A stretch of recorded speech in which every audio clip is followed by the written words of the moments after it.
What's up, everyone? Welcome back to the BG Outdoors Racing Show. This is episode 2. We're done with the Busch Light Clash. The Clash has been run. We are just about to get into the season. Before we move on to Daytona, though, we have to talk about everything that happened at the Clash. To start off, we didn't get to see any heat races. Feature was moved from Sunday night to Saturday night due to rain. Go figure. Most exciting part of the race, exciting part of the weekend, gets canceled. But anyway, Denny Hamlin brings home the win. Kyle Busch second. Ryan Blaney 23rd to 3rd. Your defending Cup Series champion goes from dead last in the field to a podium finish. Really good run for Blaney, especially because he had to take a provisional to get into the Clash. Ty Gibbs, Joey Logano had some words after the Clash. It was late in the race. Gibbs ran Logano way up the racetrack. Logano looked like he could go on to win that race, but Gibbs, he didn't junk him, but he did kind of race him a little rough. These two have had run-ins in the past, so that could be some of what's going on here. I don't want to hear it from Joey Logano. He races all kinds of people dirty. He does the same thing. So, in my opinion, he doesn't have room to talk. Overall, I thought this was probably the best race that I've seen yet at the Coliseum in the 3 years that they've ran it. The drivers were... the way I saw it was I saw the drivers using more bump and run instead of, just completely just dive bomb people and wreck them. The passing was still hard at the front, but it seems to me like the short track package has improved, and that makes me excited to see, the other short track races the rest of the year. Bristol, Martinsville. It'll be interesting to see how this package races at those two tracks. Denny Hamlin, again, he picked up the win in that race after the incident with Gibbs and Logano. Hamlin's one of the greatest drivers of our generation, and he's probably going to get into the Hall of Fame, no questions asked. I think he should. I still don't think he'll win a title. He just has that what do you want to call it, the bad mojo in the playoffs. Something always happens to him every year in the playoffs. But that shouldn't degrade what he's done, and he deserves to be in the Hall of Fame. I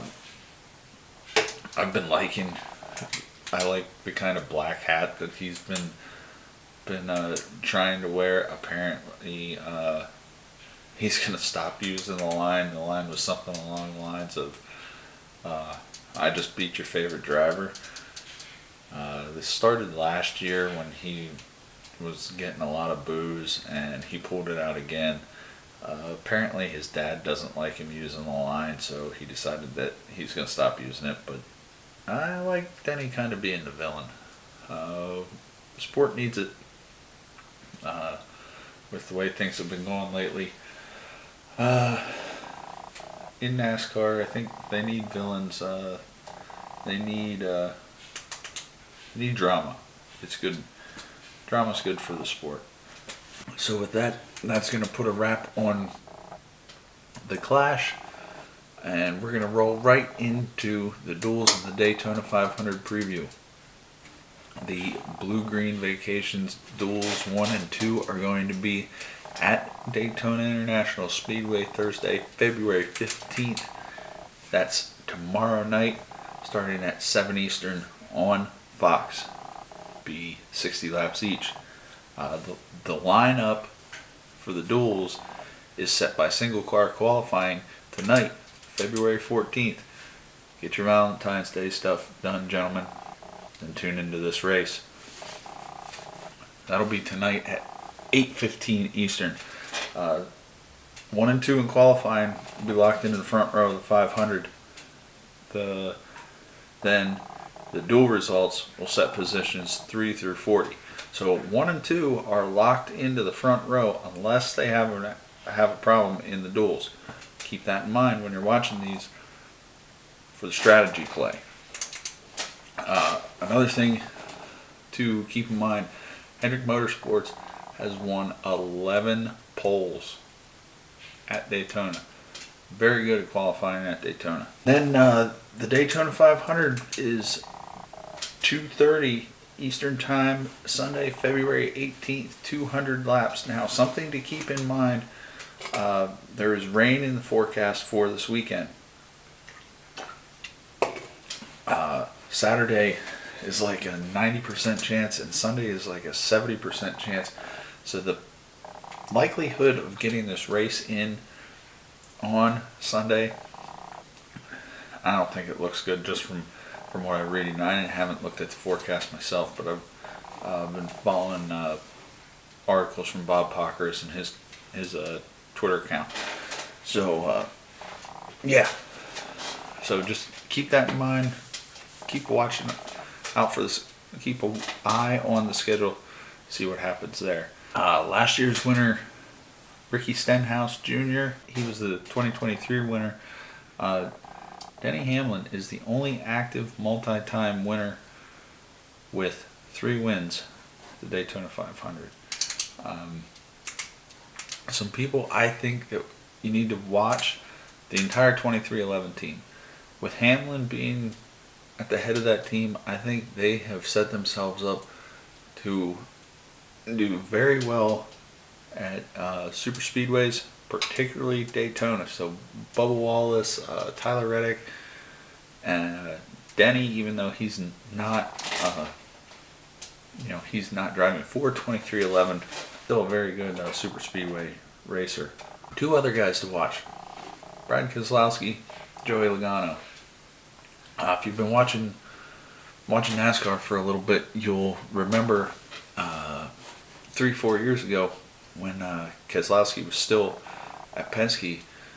The race almost came down to Keselowski and Logano, and they got into each other and wrecked each other both at the end, setting up the win for...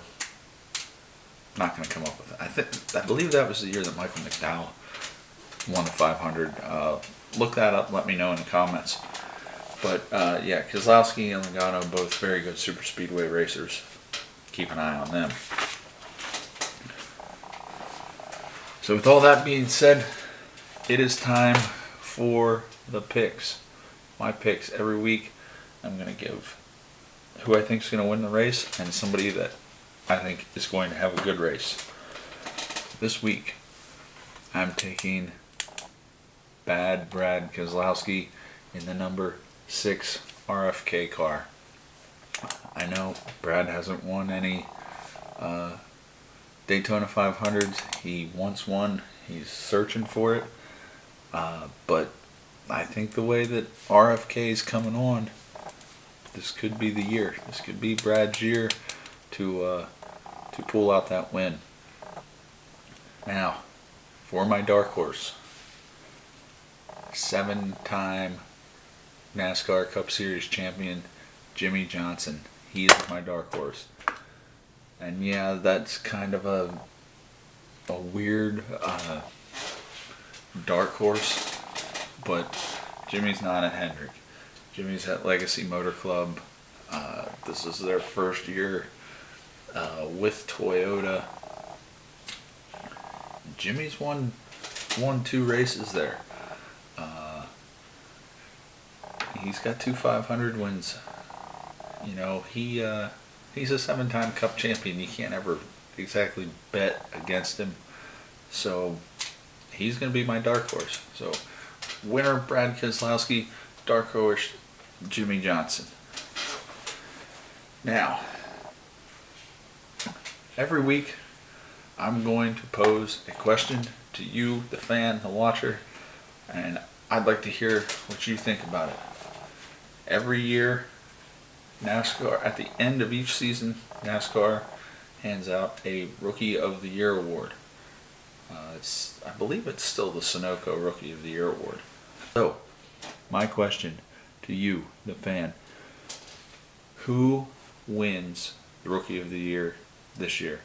There's three full-time contenders.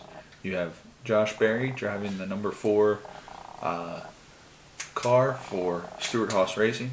You have Carson Hocevar, and you also have Zeb Weiss. Both of those drivers driving for Spire Motorsports. So let me know who you got down in the comments below, over on X, Instagram, Facebook, wherever. By this time, you know how to reach me. So there we go. That is going to wrap it up for this episode. Appreciate you guys all tuning in.